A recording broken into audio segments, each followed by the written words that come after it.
É incontestável o sentimento forte que une e, ao mesmo tempo, desune o homem. A paixão, fora de nível, irregular, leva a grandes guerras, assim bem analisou Thomas Hobbes em seus estudos nos séculos XVI e XVII. No entanto, jamais pensaríamos que daríamos de cara com um imenso dilema nos textos do grande autor Pedro Bandeira. Em sua mais célebre saga, por diversas vezes vemos seus personagens entrando em conflito, não apenas nos casos de crimes em que se envolvem, mas nos impropérios lançados uns aos outros.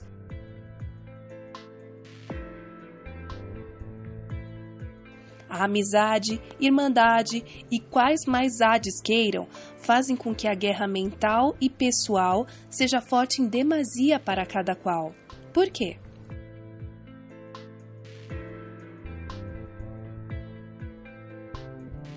Magri, a única protagonista feminina da série Os Caras, até o meio do 5º livro lançado, digamos assim, é a responsável pelo irromper do mais sublime e ultrajante sentimento humano nos 3 outros companheiros mais velhos descritos.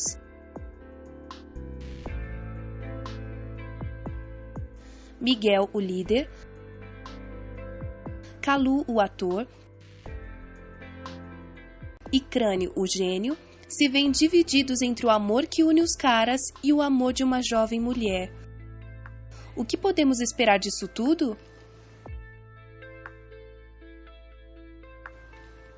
Transportando para a realidade, é totalmente compreensível o desenvolver da paixão adolescente em jovens que estão muito próximos. Reparem bem, os demais personagens descritos de mesma idade, fora o grupo ultra-secreto de Pedro Bandeira, não passam de coadjuvantes. Não possuem histórias tão pitorescas, mirabolantes suficientes para que façam parte desse grande envoltório. Magri conhece o maior segredo de Miguel, Kalu e Crânio. Quem mais poderia? Com quem mais se envolveriam? Na tentativa de amenizar o clima entre os amigos, Pedro Bandeira criou Peggy, a americana. Diga-se, filha do presidente dos Estados Unidos apenas. Miguel fraquejou e contou tudo a respeito deles a ela, revelando detalhes que nem nós, os leitores, sabíamos. Por certo, seria difícil enganar a personagem que estava colaborando com o grupo durante a investigação de sequestro no 5º livro, este sendo droga de americana, mas não impossível. Ainda mais para um cara que enganara por mais de uma vez um detetive experiente e amigo. Afinal, por que os leitores se atentam tanto ao desenlace passional, relevando os apelos políticos e sociais de cada obra? A resposta é simples. Como dito no início deste vídeo, a paixão é o que move o ser humano. E o despertar dela pode estar na ficção, sendo ao mesmo tempo mais real do que qualquer outra realidade.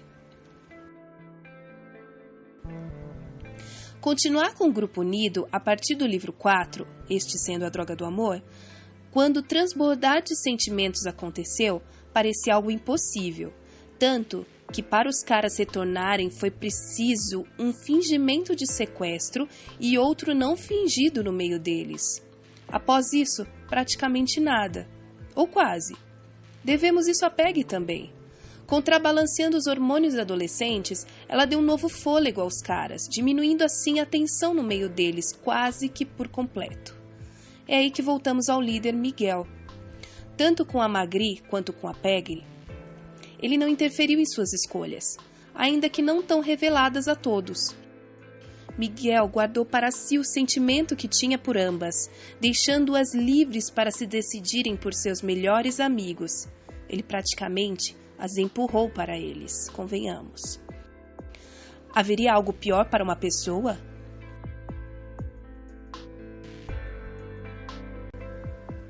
É difícil imaginar o que fez com que Miguel e Magri relevassem todos os dilemas adolescentes que perduravam em suas vidas.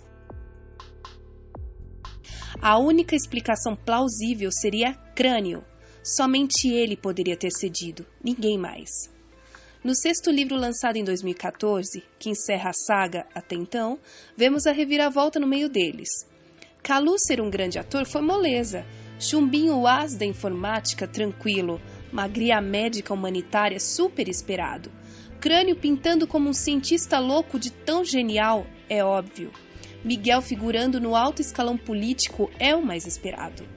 Cada definição de suas vidas era o que tinha que ser, mas o que entrou em colisão foi o desenlace romântico. Kalu e Peg nós vimos e vivemos o início, ainda que pensemos que é estranho eles já terem um filho professor de universidade, diga-se, de Harvard, a universidade mais badalada do mundo. Não sendo assim tão velhos, é no mínimo curioso. Se forem 30 anos no futuro, Peg não demorou muito para engravidar na época do quinto livro. Mas espera, ela tinha 14 anos. Lembrem-se que a idade da Peg foi revelada em Droga de Americana. Enfim, esqueçam isso. Até porque os anos no futuro ainda são contestáveis, assim como a idade de cada personagem. Vamos voltar ao principal. Ao contrário de Kalu e Peg, nós, os leitores, não vimos nem vivemos Miguel e Magri. Pior que isso, vimos e vivemos Crânio e Magri. Magri tanto relutava com seus sentimentos pelo gênio dos caras, a fim de manter a união do grupo, quanto Miguel, que se isolava para deixá-los com suas vidas. Reparem que no final de cada livro, ele ficava em sua solidão com a bicicleta ou em seu quarto. Sendo assim, mesmo após tantos anos, só podemos chegar a essa conclusão. Foi Crânio quem os juntou.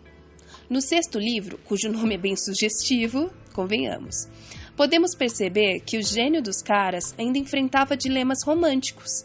Ele não conseguia se firmar com ninguém, nem com uma badalada modelo manequim. Pelos ditos de Miguel, percebemos que Crânio não costumava comparecer a eventos que os reuniam. Narrativa nostálgica, essa indicava que era uma surpresa vê-lo naquele dia, o mais importante na carreira de Miguel e para todo um país. O sentimento da paixão ainda estava ali, é óbvio. Então, como Miguel e Magri conseguiram se unir? Mais uma vez eu insisto, foi o próprio Crânio. Não sabemos como foi e talvez nunca saberemos. Mas personagens com sentimentos tão nobres jamais infringiriam dor a um semelhante.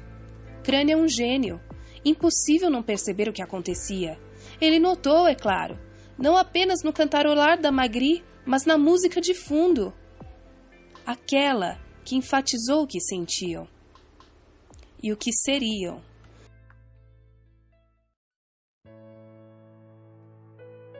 No quinto livro, último da adolescência e último em que vimos o casal favorito dos fãs juntos, eles se beijaram ao som de Amigos para Sempre.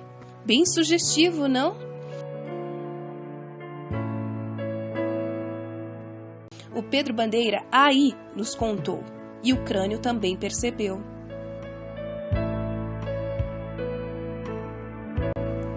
Ainda torço pela felicidade do Crânio, não só na carreira, mas no amor. Os caras jamais deixariam que a paixão desse início a qualquer guerra, nem que os desunisse.